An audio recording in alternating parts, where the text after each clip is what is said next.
Okay, greetings, brothers and sisters. Still Sunday, February 2nd, Lology's birthday.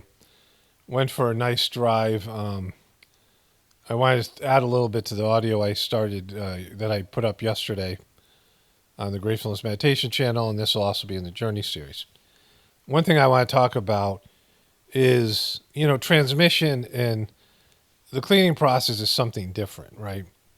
It is something that's based in the will force, but the transmission is also key for the cleaning process. But the transmission is something that just comes and goes, right? Just like everything, there's a flow to it.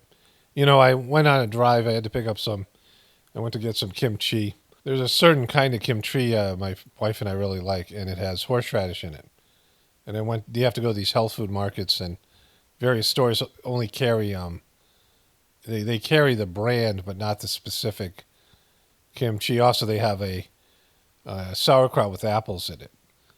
And it's just great. I mean, the kimchi is mild, the horseshoe rash is bitter. It's just it's nicely flavored.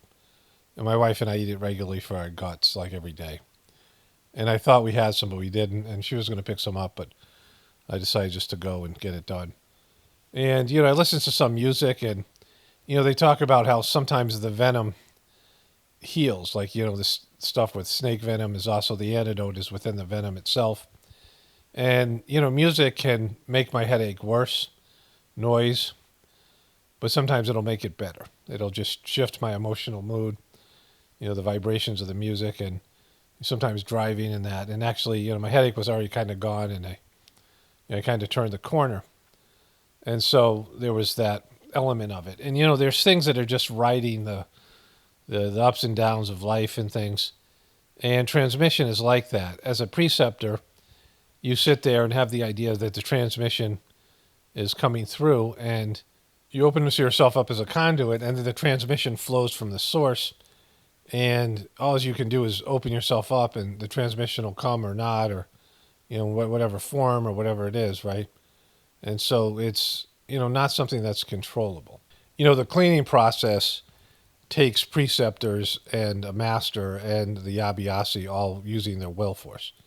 You're actually using your will force to push the grossness out of your system, or somebody's working on you and pushing the grossness out of your system. And so, reading the condition, seeing where the grossness is, that takes a consciousness in a human being.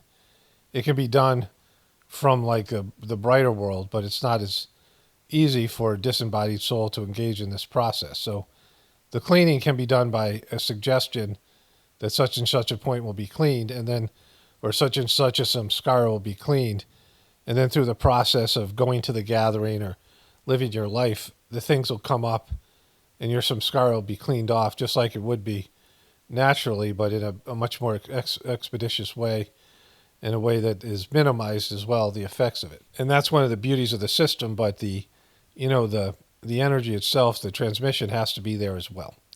And the transmission just, does as it pleases, right? It comes, it goes. It's like you're waiting for rain, or you're trying to catch a fish. You can prepare everything you need to prepare and get the soil ready and find a way to collect the rain when it does come.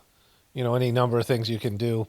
You throw your fish out, you throw your hook out in your line out in the water with the hook and the bait and all the things, and you can research what kind of bait the fish like and go to where the fish are and just throw it in the ocean and hope, right? Like it's just like you shoot a shot, you fire a bullet, you shoot a basketball, any of these things. There's a chance that you might miss, right? There's some level of lack of control. Once it leaves your hand, there's other elements at play, right? So it's not like you're guaranteed to get something when you're fishing or hunting or playing sports. Like there's always room, error happens. There's some scars at play. There's the divine flow of things, and transmission is a part of all of those things, right? And so, opening up and allowing the transmission to flow through, and whether you're doing the 9 p.m. prayer or, some days it's just better than others, and some days are more conducive, and sometimes you're in a state where you can feel it better than other times. Other times you might be distracted and going through your own personal bullshit, so you can't, step away from those those things, and the transmission isn't, you can't feel it, and you're too restless, you're too, whatever you're going through. And so, the other part to this is, and I really should include this in some regular video as well, this part of it. I'll talk about this, hopefully I'll remember tomorrow and include it in my other video, my regular video. When you're in relationships with people, people can so-called fall in love. Chargy said rise in love, but there could be love between two people. And there can be, motivated sellers, right? Each person is possibly they're into the other person and they really want to make the relationship work, right? But if you've been beat up and damaged and you got trust issues like most people have, and you have this sense of like there's doom and gloom in your personality. You might be hopeful, but also you might, blink at the first red flag, right? You might not be able to get through some of the shit that's going to come up between you and the relationship, right?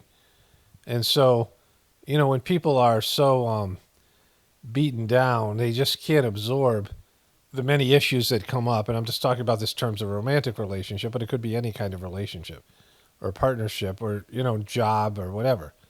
You get worn out and your level of tolerance, your level of being able to be positive in the face of, things that really bum you out, right? And so, like, that's always got to be a factor. You got to understand that about yourself. Like, how much negativity can you take before you have to, like, say, this isn't going to work out, right? And as you get older, that's part of the problem. Like, people can't sustain relationships. They're set in their ways. They just don't have the energy to change and adapt to other people and accept other people's flaws and, the negative part of the relationship, right? Or, any number of things. And so you just like don't have it in you to overcome these, these issues, right? And, and sometimes when people act irrationally and they hit the panic button and the reaction is so big, they destroy the relationship before it even starts, right? I had that experience when I came back to America. There's a situation I had where I was supposed to talk to this woman, there's before I left India. And I got there late, and it wasn't like anything I could control. Like I was supposed to be home earlier, and some things came up with my kids. And I got home 5 minutes late. I wasn't there. And she was like, it's over, like this whole, like just panicked. And I'm like, what are you talking about? Like just, she just made up this whole kind of, because of past situations with other men or whatever it was. And I was like, well, this is kind of a red flag, that this reaction to something that was, a disappointment was just over the top, right? And so, and that turned out to be the case as I returned to America, right? There was just something where, like there was these issues, and every time there was some kind of conflict or some kind of, misunderstanding, people pull out the big guns and they go out and they all this shit comes pouring out of them that has nothing to do with you, right? And so, there's things that have happened. I had other experiences where there was, when I was in college, this girl was like, she must have been cheated on a couple of times. And she said she drove by my apartment. I was walking with another girl. And I had a friend who was just platonic. And I don't even remember it. Like, I didn't know whether that was the case. And she said, you're cheating on me. I said, like, we just went out like one date or something like this, right? And I'm like, well, no, because I don't do that. And I have a friend, and that could have been it. Or you could have seen somebody else, like you thought it was me. And that was it for her. She just, like, lost it, right? And she was just something completely made up on her part. And I was like, well, this is going to be an issue either way. Like, I, didn't want her thinking, like, I was a cheater, but I didn't, it didn't matter to me because I saw how fucked up she was, right? Like, it was something that there was an overreaction. And so, when there's that kind of overreaction and someone can't be reasoned with, and, I'm sure that the old boyfriends lied to her or whatever it was, right? But that's what happens with people. They get, they get broken in some way, and they get, and there's just these unresolved issues with relationships they've had. And they never really recover or get over them, and they just bring that shit into every relationship. Or they find the same person, the same exact personality type and issues that they had with previous people, and just repeat these patterns, right? And so, when you go into a situation where you're kind of understand what your stuff is and like the way that you react and how you perceive the world and your prejudice against whatever, that your inability to be positive in certain circumstances, to overlook things and still think that things are going to work out positively. And a lot of times you might have been right, that things did work out poorly and people let you down or whatever it might be. And so you develop this kind of, understanding what you can deal with, like what are deal breakers, what are things that are, they're just too hard to overcome. And as I was saying in the other audio, it's just, as I've gotten older, I just can't endure things that I did when I was younger. I can't count on my strength and energy and my capacity to make things work when, they're in the face of issues like this, right? And sometimes you can't overcome things because, the other party or the other, whatever it is, entity or isn't there. Like you're depending on something. If you're catching a fish, you have to depend on a fish giving up its life, right? Like, so you're going hunting, something has to sacrifice itself so you can, be successful.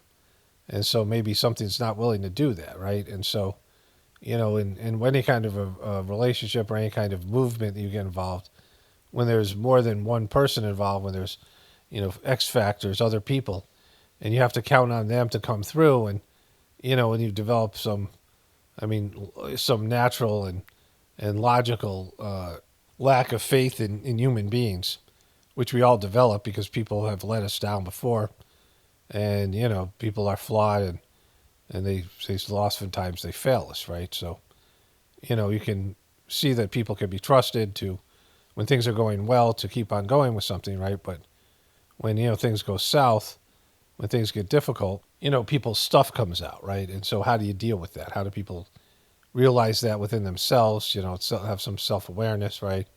It's this idea of being a front runner. When things are great, that's great. But, when things aren't so great, then you have to come together and you have to, you deal with disappointment. I'm talking more about not just, a romantic relationship or, partnership or something. But this is something in terms of group consciousness, group dynamics. And right now people they all hit the ripcord, right? They all abandon ship when there's a first sign of, somebody failing, or, you see this with fair weather fans and, whatever it might be. People will turn on you in a second, right? All the stuff that happened with Jesus as another prime example. So this is, I've been aware of this over the years, and, I'm less and less inclined to, get into, relationships or do things on a group level, and, the gathering thing for the Gratefullnes meditation, all this other stuff, because of those factors, right? Like I just can't count on people, especially what's happened with Heartfulness debacle, because people who I saw as, and I still see as saintly people, there was a problem they couldn't solve, based in their upbringing, being, most of them growing up in traditional Indian culture where you don't question authority. You don't, turn on your guru, even if the guru fucks up, and you're supposed to stay with this, and, they could see that there's wrongdoing going on, but they can't deal with it because of that. And, that's there for everybody, that kind of behavior. Problems that are too much for people. In the Lord of the Rings movie, when Gandalf is fighting that Balrog, I think I'm pronouncing that correctly, and it's this like demon-like creature that's huge, and it's on fire, and he said this foe is beyond you. He says to his companions, like, you can do nothing, get the fuck out of here. This is between me and this thing. You have no chance against it, right? And so that's the case a lot of times now. There's all these Balrogs walking around, and we just people don't have the capacity to deal with these issues and problems, and they crumble in the face of it, right? But anyways, I'll continue more, in terms of this is going to go up. I'll put this whole little audio at the end of my most recent video for everybody to listen to, and then this will go in the Journey series, and then I'm putting up some. This is about the gathering that's going on. This audio is intended for the Gratefullness Meditation channel. Well, I'm covering the gathering, but I'm putting it in the Journey series, and then also I'll put it at the end of my most recent video, the one that has Tulsi Gabbard in it, if I remember to do that. Otherwise, you're hearing it whenever you're hearing it. So that's it for this part. Okay, today's Monday, February 3rd. So to add to what I said yet last night, I started this one last night. All the sittings have been given. The last two sittings were phenomenal. As a preceptor, doing the preceptor work, having the sitting come through me, they were like real gathering sittings. The sitting this morning was just pure transmission for 40 minutes or 50 minutes. I don't know what it was.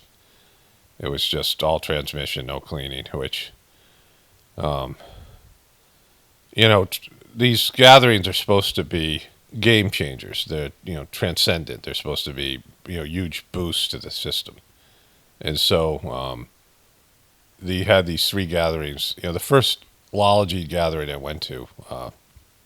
So I started in August 3rd, 1993. And then I went to the ashram in New York, which was, it had a really good spiritual condition, but it was in Catskill Mountains, a place that I had already had a fond affinity with when I went to the Catskill Game Farm, a zoo with my family. It's just a nice area, upper state New York. It's like Canada, beautiful. In the summers, the winter it's whatever, but these, beautiful places, right? These northern states are just phenomenal when in the summer time. These, Canada's a beautiful place, raw nature. And, it was a profound experience. It was 1 month into my practice. And then, not anything big happened until the Basant gathering. And the two main people, the two main preceptors, a couple, had, there's a couple that had been there, and group meditation was at their house every Sunday. But they were gone. I don't know whether they went to India. I'm not sure what happened. They weren't there. So there's a woman who was a kind of new age woman, and these were all boomer hippies, right? So there was just me as a younger person with a lot of enthusiasm and these other people. And, I went to the gathering, and it was at this woman's house. She was kind of a retired person. Maybe she had been a new age person. She eventually quit. She brought a lot of people into the center. We had the gathering at her house. There was 3 preceptors there. My preceptor was there for all the sittings.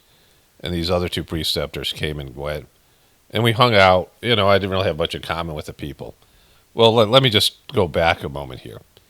When I started, I had my first 3 sittings. I had a phenomenal experience. It was just, game-changing experience. And then I went to group meditation, and it was at this woman's house. We didn't go to the normal preceptor's house. And I looked at all these people, and I felt like totally like these are not my people.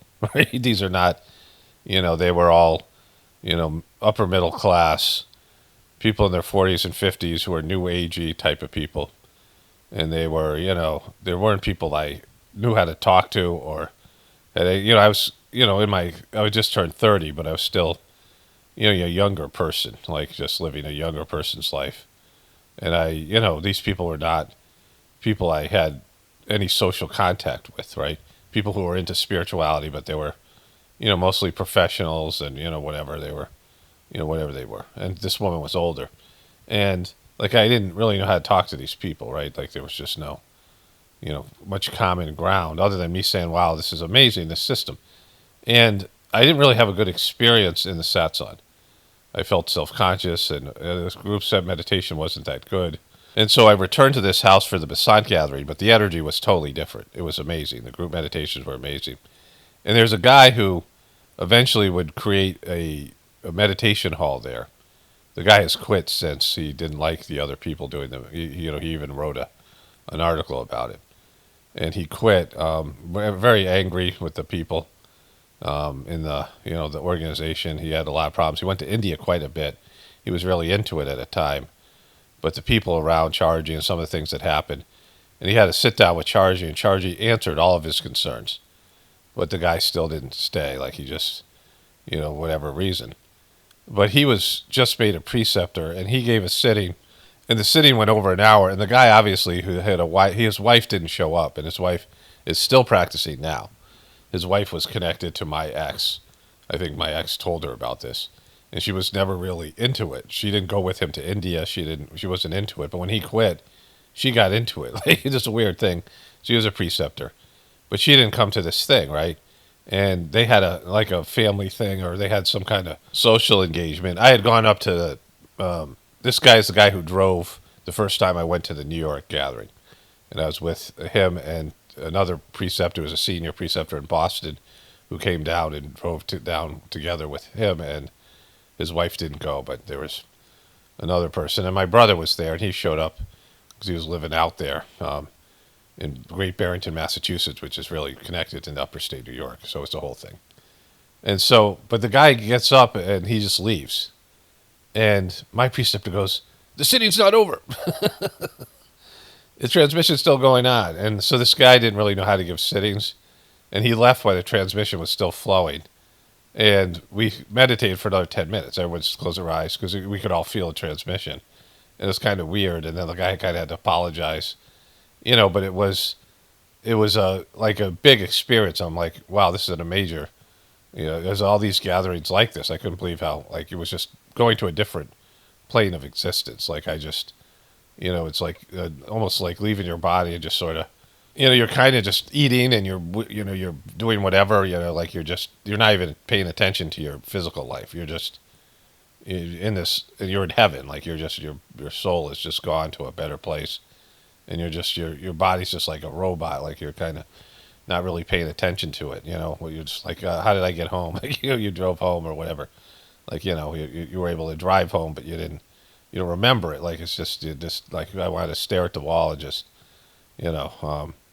not leave this place I was at, right, spiritually. And, it was this gathering where they said that Lalaji had come back and given the sittings. Now, when Babaji was the master of the system, he would sometimes defer to Lalaji. Like, he would be sitting in his chair, and all of a sudden he'd flop down on the floor, and he'd turn towards the chair, and everyone was meditating when this happened. And they would look at Babaji, and he said, yeah, Lalaji showed up, and he's giving the sitting today.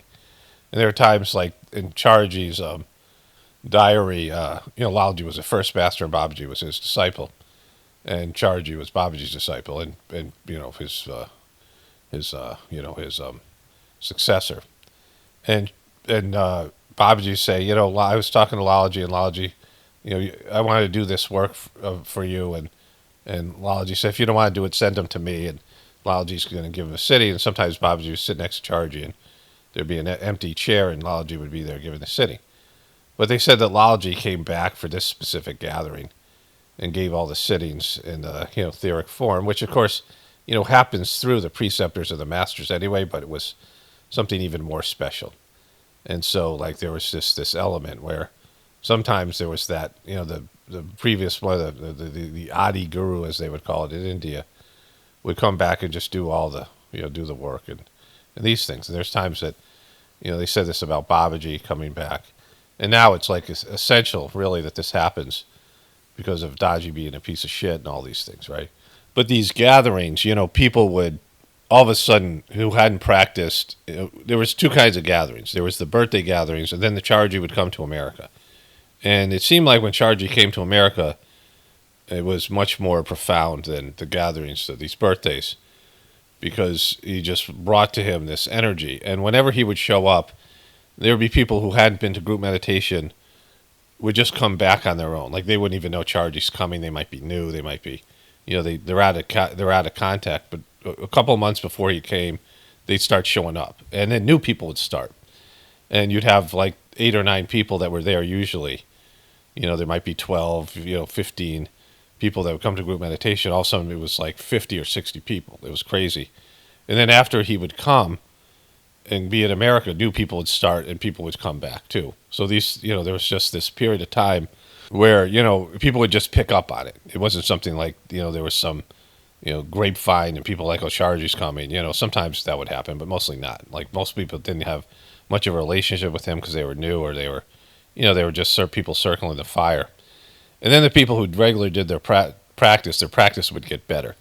Their meditations would get better. They were more regular. They were more feeling the need to meditate. And then it would dissipate. And then it would, they would fade away. People would quit, or they would, disappear, and they'd stop practicing. And they'd sometimes would feel guilty, or they'd feel embarrassed to come back because they weren't doing their regular practice, which was always a mistake. In the Sahaj Marg system, you can quit and come back. You can take time off. Even Chargy had, walked away from Babaji a couple times because of, whatever was going on there, the relationship, whatever it was. There's just things like that happen. You just don't make the mistake of thinking this is not part of it, because it is. Like, it just, people are like, well, I can't do the practice. I can't keep up with it. And I don't feel right coming here and getting the sittings. Or people just don't do their practice and show up, and then, they don't progress because they're not participating. They're not taking any action themselves. So these are the mistakes people make, right? But the gatherings themselves, for us who people did it. So I'd go to the ashram in Georgia sometimes, or we'd have local gatherings at these birthday celebrations, and then Chargy came once a year, and it was just better. The practice was better, and you'd get this huge boost. There was always some kind of, transformational thing that happened. And the cleanings were always intense. Like, I always got sick at these gatherings in one way or another, and just went through it. Emotional stuff would come out. I just felt horrible. But after a while, I realized it was just, I kind of looked forward to it, because I knew that the more I felt uncomfortable, the better the outcome was. And at the end of the gathering, I would be just like totally pumped up about the system, right? I would be like, it's in the beginning it was more emotional, because I was younger and more, fiery. And then it just became like a deeper, more serene type of enthusiasm. Like, oh my God, I can't believe how good this thing is. This thing's amazing. I'm so lucky to be doing this kind of thing. Like, it would just be, a boost in why I do the thing in the first place. And it always delivered. Every gathering delivered. Like, every gathering there was some level of this, right? And so the Sahaj Marg practice was this. You would meditate in the morning, preferably before dawn, but that's, everyone has their own schedules. And for an hour, you say the prayer, you do the meditation. And then at nighttime, you do this cleaning, when your day's work is done. Sometimes before bed for some people, if it's whatever, you can do it. And that's a half hour, and you're using your will force to push all the day's impressions off your back in the form of smoke and vapor. At 9 p.m., most people don't do this. I've done it for years. I love to do it. You pray, all my brothers and sisters are being filled with love and devotion, and real faith is growing stronger in them. And that's a universal prayer that's supposed to help be for everybody to come to spirituality.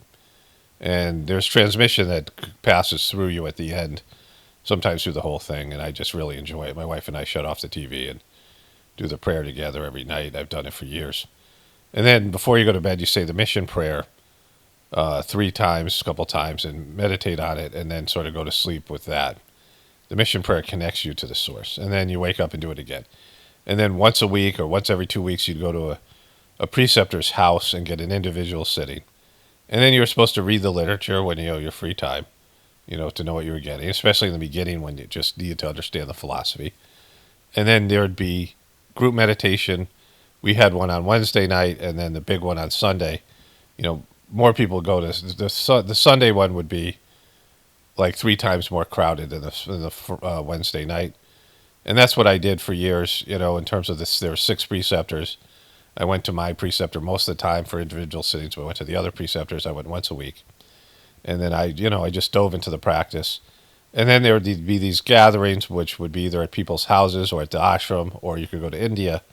And there in India, of course, there was tens of thousands of people there. And then you could take the, trip to India once a year, and then Chargy would come to America once a year.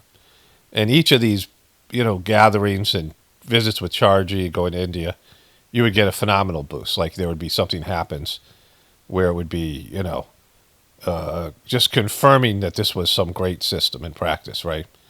But in the in-between times, people would go through shit, or they would just, try other things, or, they would fade. And so even with that, 1 out of 40 people stayed who would start. People would get their first free sittings, and only 1 out of 40, 1 out of 30 people, depending where you are, it would stay. And then there were people who would do it for 10 years and love it. I mean, they'd regularly travel to India, devote their lives to it. Some people even 20 years, 30 years, and then quit for whatever reason. So, like, this is a hard practice to stick with, even with all the wonderful spiritual evolution, because it's hard. It's not like, you go through shit and you just, it's hard to stick with it. Sometimes people have an issue with other people. Sometimes people, just go through their own personal thing. Sometimes they change in relationships and, whatever it is.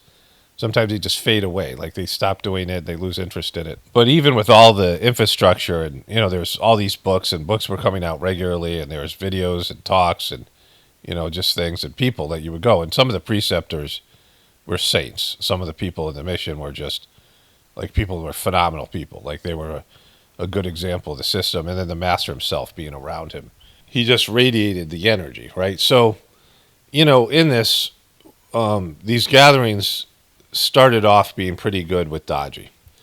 So Charji was sick all of 2014 and most of 2013, and he no longer could go to the gatherings. And so Kamlesh took over the gatherings, and he was able to give the sittings. He was nominated. He was a vice president of the system. And then he started doing every Sunday in the ashram in Manapakam in Chennai, India, the headquarters. He would give group meditation. And so Charji would show up only, he was able to do sittings very infrequently. Like he was just physically just not capable. People could go see him. He was still making some of the decisions, but like he had said when he made Kamlesh vice president, that he couldn't see, he couldn't, he was on all kinds of various medications. He had 2 kinds of cancer. I mean, he was in the death process, and he just was weak, and he had trouble breathing, and, he just didn't have the capacity. He would try. He would, go out there, try to be with people. But he was bedridden a lot. And Kamlesh had taken over. And then Charji died. And the sittings and the gatherings were still going on. I mean, when I first saw Kamlesh, he was radiating, after Charji died, he was radiating the energy. And things were going well. But he was already starting to make fucking mistakes. He was already changing things. He was already, watering down the system. He got involved with the Brighter Minds scam all the way, Charji died in December of 2014, and sometime in 2015, Kamlesh got duped by the midbrain activation scam and started to roll that thing out. And he was doing a bunch of stuff. He was, slowly beginning to disparage Charji, not at first, but then more as time went on, not mentioning him, like trying to basically undermine Charji's legacy. And, the energy just slowly faded. The gathering my family and I went to in 2020, January 2020, it was this gathering, the Apocalaughs. The sittings were okay. They were there. They were sittings. The energy was at the ashram was okay. But it was just okay, right? It was, it was not like I experienced. It wasn't as good as the other ones. And then from that point on, COVID kicked in and the energy just dissipated. The sittings just stopped having transmission and cleaning. There's no dynamic aspect to it. Daji and Kamlesh just started doing stupider things. And like he was just clear that I was finding out more and more about his failure, and the energy just wasn't there. And it was just not me, other people were pointing this. You could just feel it. There was just a low morale. And so there was no longer a lot of the stuff. The preceptors now were like probably all lost and weren't giving good sittings. I don't know. People, I didn't experience that. But even when I contacted this one preceptor who, was sympathetic to my situation and agreed with me about the Brighter Minds scam, and 3 of the people that I told that heard about the Heartfulness from me were going to this guy's house. And he was a good preceptor, someone I knew for a while. He was like ex-intelligence or military or something like this, right? He was more of a regimented person. But he was giving me sittings, and they weren't that great. Like, they were sittings, but they were, lesser than. They weren't the same. And so, this thing happened with the Basant so many years ago, 2 years ago, so many years ago, too. And, this is only the second Basant gathering we've had doing it this way, right? And so, we did we've done 2 Babaji's birthday and 2 Charji's since this, but this is only the second Lalaji because the first one happened at his gathering, and then there's these other things. And so, it's a new way to do it. And the energy has returned. Like, these sittings were phenomenal. This was probably the best group meditation that I did as a preceptor, that passed through me as a preceptor. And again, the sittings are, they have a life of their own. Like they said, Charji used to just be by himself before Sunday morning meditation, group meditation, and he'd just connect with the sitting. Like for an hour before the group meditation, he would just connect with the sitting because it was like a living thing that was passing through him, living, energetic thing. it has a life of its own. So, it's something that just flows and it's there, and, it's whatever it is. Each one's different. Each one has a different effect, and each person is a different place to receive it, and has different effects on each person based on where they are in their spiritual journey, and, all this stuff. Like, people will go meditate with 30,000 people in India or more. Sometimes there's 80,000 at Chargie's, like 80th birthday or one of these big gatherings. And you would have their own individual experiences that were unique to them, their own personal spiritual needs being taken care of. And so these gatherings have been okay. Doing them here online, the sittings have been okay. But, there's always a difference between going to a place or going to somebody's house. Like, staying at an ashram, you would just be there at the ashram and out of your comfort zone and just saturated by the energy. And then going to India was just next level. And so, like, in terms of the experience, and, when you did it in the comfort of your own home, which me and my family had done for years, didn't have the ability to travel, I've done since then. The sittings are good. The sittings are wonderful. But if you don't devote your time to it, it's good for me because I get to talk about it here. Like, I do the sittings, but then I spend some time reflecting, and this is like almost like a diary entry. But then I go about and do farm work, which is fine if I'm outside doing farm work or out walking. That's a part of it. But, in terms of just mundane routines that we have, it diminishes the gathering, right? It just does. And so these are the things that are missing for people who are starting, for all of you guys who are doing Gratefullness meditation, which I don't know how to change. Like, being able to connect with the preceptors, it's going over the preceptor's house, first of all. People who do this meditation regularly build a field of energy. And that's why going to that woman's house when she was in the preceptor, for the first satsang in the gathering. Now, she did her meditation. Maybe she was a spiritual person. But when you do the meditation as an abhyasi and then give sittings as a preceptor, even more so, you turn your house into an ashram. It just has a different kind of energy, and people can pick up on it. It just feels different there. And the spiritual energy is just, the work is being done there, so there has to be a field, a spiritual field that's created there that should radiate out to the neighborhood and the other people. And so, going over to preceptor's house, you would feel different. The energy would show up too because you were there as an abhyasi. Like, the preceptor's house would be, elevated by your presence because there would be more energy there to push this, to move this, the movement and the person's abhyas, their spiritual journey forward. And so there'd just be special energy there. It would be like a protected, elevated, conversations. And, when you had a good preceptor and the person was, coming in, and you would get a boost from that, and you'd learn about the system and knowledge. And, that you can say that my videos do that for people. Because, and the videos are sometimes really informative, and, have a lot, the journey series, certainly. And so, there's that. Like, people are getting that part of the interaction with a senior person in the system who knows about the system and are learning about it. So you can say that my videos have helped with that, right? And people can listen to them, in a space where they, can get into a meditative state or whatever. And that helps with that. And then all the videos here are the Gratefullness Meditation channel as well, these things. So you can say that part is, there's better things about it. There's more information. There's hours and hours of information that, you're not getting so much unless you find some books online, some of the books being sold on eBay or so whatever's left. I don't know how the bookstore is working or whatever. But, there's just these printed books that are out there, abhyasis dying, and, these things ending up in the eBays and the, Amazon or whatever it is.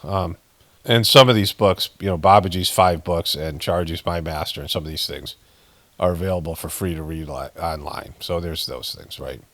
Coming together for group meditation, I'd wake up on Sunday morning and there'd just be this energy.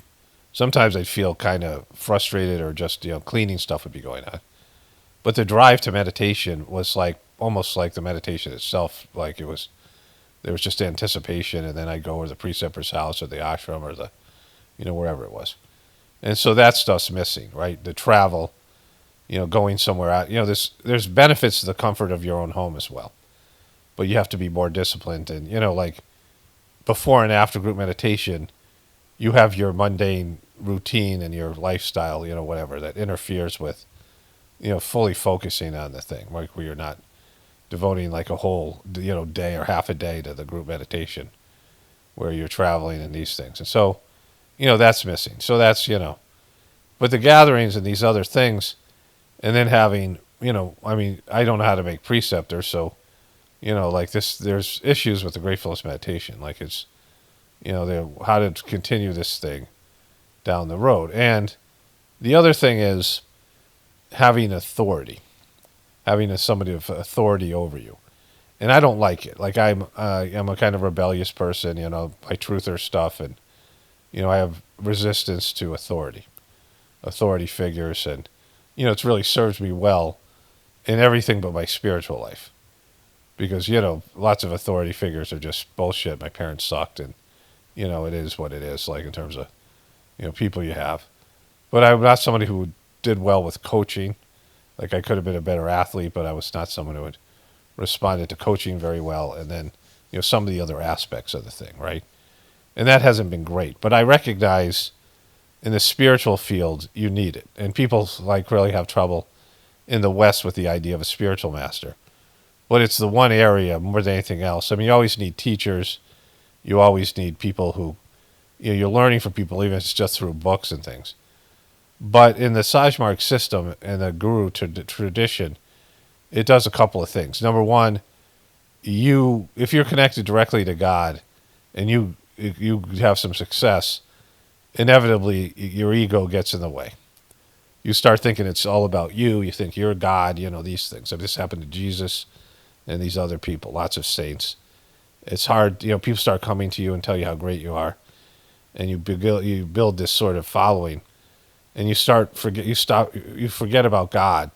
And since you don't have an authority, Jesus went to India and he learned, he had gurus and things, teachers, but then he was out on his own, and it was, it's a bad position to be in. And so then you end up ultimately turning towards the people and forgetting about God. And then you build your little sort of thing, which turns into kind of a cult where you're being worshipped. And then, bad things happen, right? And so having an external authority, not only for you to, to realize that there's someone above you, which is, the humility of that, which is important, but also you can go to them and pray to them, or, ask for advice even when they're dead. You can go and, connect with them. And, there's some kind of there's something higher than you. So, it's a relief. It's you don't have all the pressure on you, right? And like I said, there are times Lodgy would say, all right, send that person to me. If you don't want to do the work, send him to me. Or I'll do this work. You come back from the brighter world and work through Babaji, which he was doing basically all the time. And so there's that element. And then as the master of the system, you're never thinking of yourself as the master. You're thinking of your master as the master. And he's thinking of his master and, God as well. So there's that element, right, where you're just a conduit, and you realize that, like, your ego doesn't, think that your ego has almost nothing to do with it. Your ego, your ego is, if you've trained your ego and your ego is, just been, like, made perfect, then it gets out of the way. Like, that's the best thing your ego can do, like, in terms of your spiritual world life. Your ego can, assist, of course, as well, and make the right choices. The choices will always be submitting to God and the soul within you. But your ego is just there to be, like, to manage your material life, and then always being submissive to the spiritual, always willing to, do what you have to do, even when your ego's like, I don't want to do that today, I don't feel good, whatever. Like, even when you're going through deep cleaning, that you still use your will force, your ego, your will force to commit to continue your spiritual journey, right? But everyone's ego is a potential demon and a potential, hijacker of your spiritual journey. But, what I was saying about all this, I was going through it, which I couldn't feel the sittings. Like, I couldn't feel transmission. It was cleanings there, certainly, and I was just miserable. I had the headache and just felt, I was going through cleaning for weeks I've been through a difficult time. My wife has got stuff going on with the death of a family member. I mean, it's been a very stressful time. And then just the world is like, Trump's new presidency, it's just chaos out there. You can see it's chaos, right? The year of the chaos. I have this thing I do with every year. It's got a theme. And I was just like, couldn't think of like anything. I'm like, do I not even do it this year? Whatever. 2025 is going to be whatever it is anyway. And then I'm like, it's going to be chaos. I'm like, oh yeah, that's it. This is going to be the year of chaos. There's this Luka Doncic trade that just happened, which is, I'll be talking about that in my regular video, which is causing chaos. Like I just woke up this morning seeing all this sports coverage about that, and I'm going to talk about that. I'm going to do a pre-introduction to the video I'm putting up today. But it's just, this stuff that's going on in the world. And, I'm committed to the Gratefullnes meditation. And I have no choice but to see the gathering through. And I don't know what you all went through in terms of cleaning and these things. But really, it was a tough one until the last two sittings. The sitting from last night and this morning. And then I'm going to meditate one more time. But all 6 sittings have been given, 2 each day. Because I started it the day before, the early morning hours of the first day. On the first, like at 1 in the morning, between 12 and 1 in the morning when I went to bed, I did the first sitting. And, I was doubting, like, whether should I just do the meditation, connect directly, or act as a preceptor. And, without having authority and without having a blueprint, like, there's no reference to this kind of thing that we're doing here, and it's just, it's that part is, there's just holes in it, right? And so, like, it's always going to be like this because, I don't have clear instructions. But I can say, the sittings that were given, and sometimes when you have these moments of doubt or, uncertainty, I wouldn't say doubt as much as uncertainty, like not knowing what to do, then you have the best confirmation type of sittings. And that's what these were. These were the best sittings of any gathering that we've done, and, any kind of gathering that's happened since, Chargy passed away years ago. Like these sittings were just phenomenal. I don't know, people who experienced this, I don't know what you guys experienced, but this sitting would be the one that would be given tonight, the one that people would receive on Monday, February 3rd in the evening. Like there'd be a morning meditation that was from last night that you would do today. And then there'd be one in the afternoon or evening, which you would do tonight. I'm going to meditate and do it tonight as well. And it is just, again, pure transmission, which as a preceptor, I haven't had that many sittings that were just all transmission, where all the cleaning had been done. And it was intense cleaning. Like I went through it. Like I feel so much better. My energy level was so low. I was so like bummed out and just migraine stuff and just, all of it. Like I just had trouble just, it was like I was, the things that I do on a daily basis, I had no motivation for doing them. Like cooking meals and, all of it, right? Doing all this stuff. Like I just had to force myself. The Sahaj Marg system, a lot of it is developing your will. And people are supposed to develop their will by doing their nighttime cleaning and then other things where you develop your will and you force yourself to do things. It's like when I get in the cold bath every day. I'm able to do that because I've developed my will. I do a whole routine. I get my body temperature up a little bit. I do exercise. And then I take a cold bath. And I enjoy the bath. Some days I look forward to it. Some days it's harder because I don't feel like I want to be in cold water. It's not like something that is, that it feels pleasurable, but oftentimes it is. Like in a way that you wouldn't think about as you get into a routine. But like, exercising and doing your meditation and, things that you don't want to do and you got to force yourself, you're developing your will. Eating correctly and, you're developing your capacity to will yourself to do that. And, I recognize it's hard to do that when you're just out there on your own and, like doing the meditation. So if you quit and you come back and, you're not consistent, like just remember that that's part of it. Like it's just, it's a difficult situation, but the more you can dive into it, and all the videos should be listened to, all the introductions, all the explanations that I give here. Now there's more and more content on this thing, but all of it has value to somebody's abias. Like this is replacing your time with a preceptor where, there's one-on-one situation where they're, telling you about your practice and answering questions and, and that kind of personal intention, which doesn't available now. But this and the Journey series are substitutes for that. And like at least you can have that, and it helps to motivate you and move you forward on the practice, because sometimes it's just so hard with the cleaning, and sometimes you don't feel able to connect with the energy because there's just all this stuff going on, heavy grossness, heavy experiences, chaos in your life, whatever it is.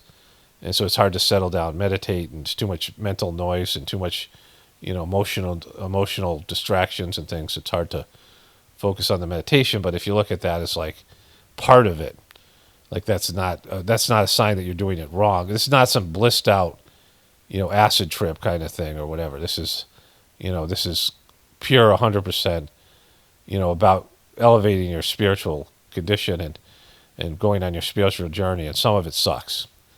Some of it's unpleasant. It's not all like, there's bliss, but there's also not bliss. There's also the opposite of bliss. And so like that's just part of the system. And it has to be that way. If you're going to have bliss, you have to have the opposite. But in this case, the opposite is cleaning out what's blocking the bliss. And so, but it isn't like perpetual bliss where your life is great and everything's, wonderful. That's not what the system's about. But anyways, I just want to wrap this one up here. So it's been a great gathering, and like the 2 sittings, like I said, phenomenal sittings.